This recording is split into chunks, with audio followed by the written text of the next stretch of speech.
Doctor ارشا سلیم منیر صاحب میر صاحب، میں صرف اتنا کہوں گا کہ کیا یہ ڈونلڈ ٹرمپ کا جو ایک بیان سامنے آیا کہ میں پاکستان خود جاؤں گا مذاکرات کرنے کے، کیا ایسا پاسبل ہے ان حالات میں، اور وہ آ سکتے ہیں؟ کیا یہ اس بات کو آپ کتنا سنجیدہ لے رہی ہیں؟ دیکھیے، اگر وہ پاکستان آتے ہیں تو پاکستان کے لیے یہ ایک بہت بڑی کامیابی بھی ہوگی کہ پاکستان نے جنگ نہیں کی کسی کے ساتھ، لیکن اپنی سفارتکاری کو اتنا مضبوط کیا ہے کہ ڈونلڈ ٹرمپ اب یہ کہنے پر مجبور ہو گئے ہیں کہ وہ پاکستان جا سکتے ہیں اور ان مذاکرات کو مزید جو ہے وہ بڑھایا جا سکتا ہے، اور کسی ممکنہ جو آپ کہہ لیں کہ معاہدے کی جو کوشش کی جا رہی ہے، میں سمجھتی ہوں کہ اگر وہ آتے ہیں تو پوری دنیا کے اندر پاکستان کے لیے ایک بڑی کامیابی ہوگی کہ ایک سپر پاور کا پریزیڈنٹ جو ہے وہ پاکستان خود تشریف لے کر آئے گا اور مذاکرات کو آگے بڑھانے کی جو کوشش کی جا رہی ہے، تو یہ ایک بہت خوش آئند بات ہے۔ اور پاکستان، اب آپ دیکھیں گے کہ پاکستان اب صرف اور صرف کامیابی کے رستے کے اوپر گامزن ہے۔ آپ دیکھیں کہ میں نے آپ سے پہلے کہا جہاں اس کو ٹیرر اسٹیٹ کہا جاتا تھا، اب وہ پیس میکر کے نام سے پوری دنیا کے اندر اس وقت کوئی فارنرز ہے، پاکستانی ہے، ہماری جس نے ہمیں ٹیرر اسٹیٹ بنانے کا بیانیہ جو ہے پوری دنیا میں گڑا تھا، آج اس کے بارے میں ہم کہہ سکتے ہیں کہ there was a country named India. بالکل، دیکھیں انڈیا اس وقت جو ہے وہ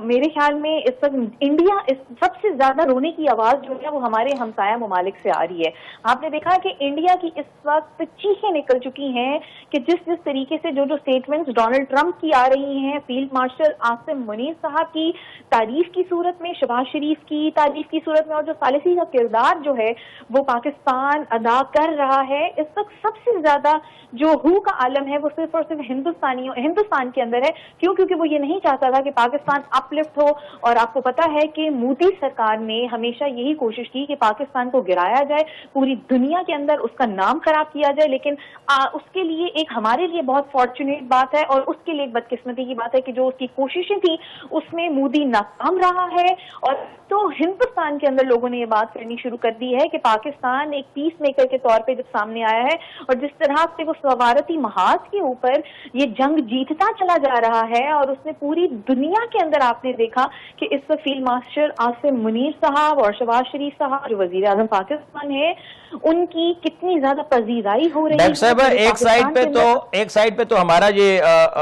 ملک جو ہے دشمن ملک وہ رو رہا ہے، دوسری سائیڈ پہ کئی ممالک آج خوش ہیں پاکستان سے اور پاکستان زندہ باد کے نعرے لگاتے نظر آ رہے ہیں۔ صرف تہران کی بات میں کر دیتا ہوں، وہاں پر ایک ریلی نکالی گئی ہے جس کے اندر ایرانی شہریوں کا پاکستان سے اظہار تشکر کیا گیا ہے، کہا پاکستان عوام کی محبت اور حمایت کو ایران کبھی نہیں بھولے گا، اور ایران اور اس کے ساتھ ساتھ اگر آپ کسی بھی گلف کنٹریز میں چلے جائیں جہاں پر پہلے آگ لگی ہوئی تھی، آج وہاں پر بھی پاکستان زندہ باد کے ناظرین نظر آئیں گے آپ کو۔ بے شک بھی دیکھیں، اللہ تعالیٰ عزت دینے والا ہے۔ اللہ تعالیٰ نے ہمیں فیلڈ مارشل عاصم منیر صاحب کی صورت میں جو عزت دی، ہمیں وزیر اعظم پاکستان میاں شہباز شریف صاحب کی صورت میں جو عزت دی ہے، اس کا ہم جتنا شکر کریں وہ اتنا کم ہے۔ اور اس وقت میں سمجھتی ہوں کہ جہاں پوری دنیا اس وقت پاکستان کے نعرے لگا رہی ہے، وہاں پہ میری ریکویسٹ اپنی قوم سے بھی ہے کہ تمام سیاسی اختلافات پیچھے ہٹا کے اس طرح جو پاکستان کو عزت مل رہی ہے اس میں پاکستان اپنے فیلڈ مارشل عاصم منیر، اپنے وزیر اعظم پاکستان میاں شہباز شریف صاحب کے